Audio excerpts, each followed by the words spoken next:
we'll go ahead and get started. I'll turn it over to you, and we can go from there. Any major injuries coming out of the game? I don't believe anything major. A couple guys that are sore.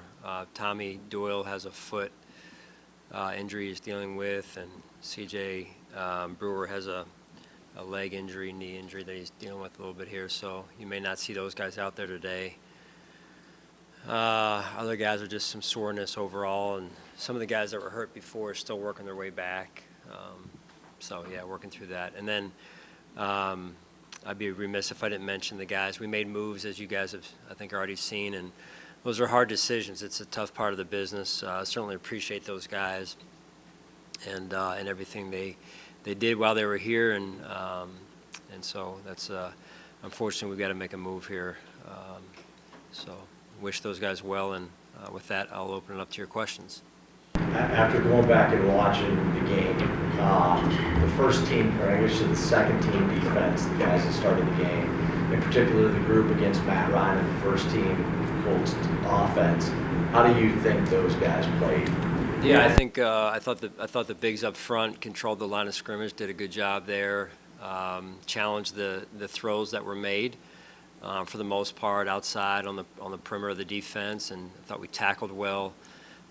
So, still a lot of work remains, but overall I thought those guys competed against a good group there. Sean, when it comes to watching tape back of preseason games, I know, the first game, a lot of the starters did not see the field. Is there a way that they can also learn from watching that tape back with, the 2s and 3s on the team, since during the game they're kind of on the sidelines watching? Yeah, for sure. I mean, we're always learning.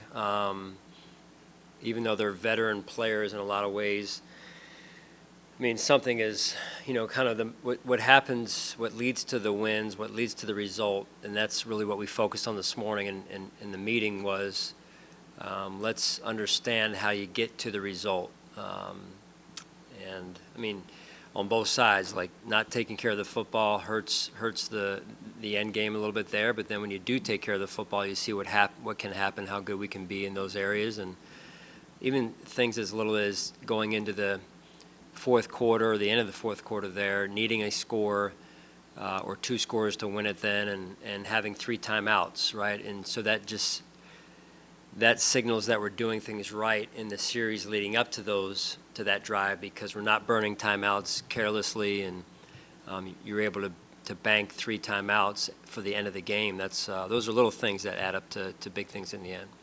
How much were you reminded about the value of Hunter being able to flip the field that way with an 82-yard punt? Yeah, that was good. Always like seeing that. So, yeah. When it happens, and you've seen it in silence. No, you've seen it in practice, and yet to see it in a game. I mean, how can you just dismiss that as not being a value when this guy is in a punting competition and knowing what he can do and having him seen him do it in game competition? Yeah, no, that was good, and I'm not dismissing it, John. That was great punt, but it was one punt and a big moment, field position in the game, being able to flip that field like you said. So, and he is in a competition with Matt. I thought Matt Hawk also had a good solid punt in a pooch situation. I think we downed it around the 10-yard line, somewhere there. So both punters I thought did well yesterday.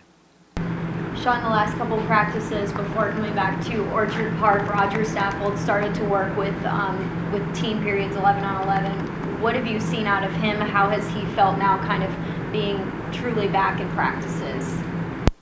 Just the veteran presence is the first thing I noticed.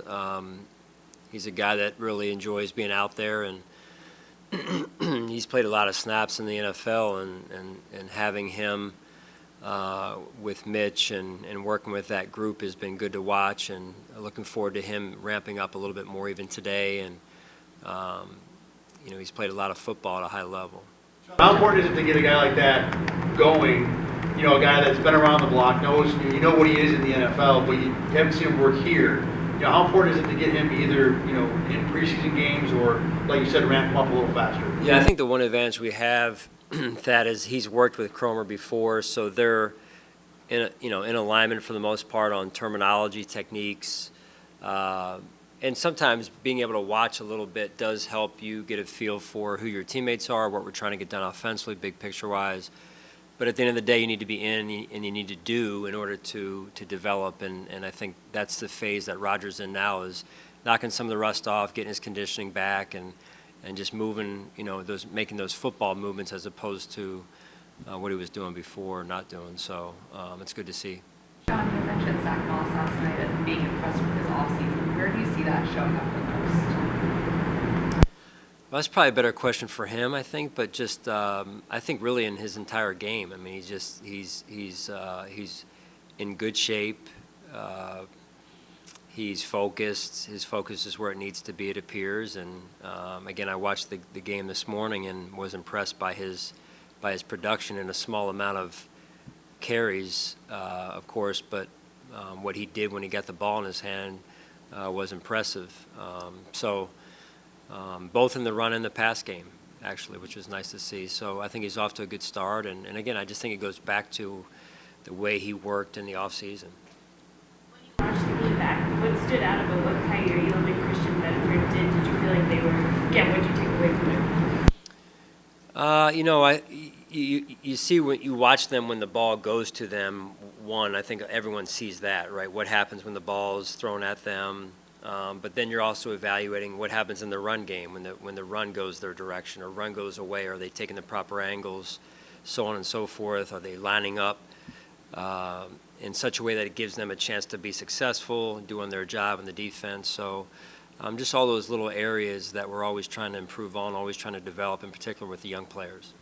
There was at one point, there was a 3rd and long, and Kaiir was in coverage, and his guy ran a pretty short route across the middle. He caught it, but it was only for a 3-yard gain. You could see that he was visibly upset. Just a short gain. It set up 4th and long still. When you see that type of reaction, is that what you want to see, that type of reaction from a young cornerback? Well, just being around Kaiir, I don't think there's a lack of care at all. I mean, he is serious. He's passionate about what he's trying to do and accomplish. And there's, like anything, there's an adjustment of, hey, how does this fit into the overall way that we want to play good team defense? It's not one player against one player. And so that mindset can really work for you. But if you go overboard with it, it can work against you.